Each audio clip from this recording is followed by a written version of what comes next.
Hello friends, எல்லாருக்கும் வணக்கம். கோதுமை தோசை நான் நார்மலாக சாப்பிடுவோம். அதையே இன்னும் கொஞ்சம் ட்ரெடிஷ்னலாக ஹெல்த்தியாக எப்படி செய்யலான்றதை பார்க்க போகிறோம். ஒரு டம்ளர் கோதுமை மாவு எடுத்திங்கன்னா அதே கப்பால் மெஷர் பண்ணி அரிசி மாவு ஒரு கப் எடுத்துக்கோங்க. ஒரு ஸ்பூன் ரவை எடுத்துக்கோங்க.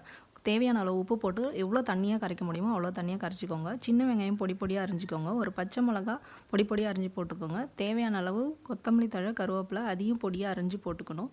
ஒரு கேரட்டை மெலிசா காய் சேர்த்துறதுல சேர்த்தி ஃபுல்லாக ஆட் பண்ணிக்கோங்க. ஜீரகம் நிறையா வேணுன்றவங்க 1 ஸ்பூன் அல்லது 2 ஸ்பூன் போட்டுக்கோங்க.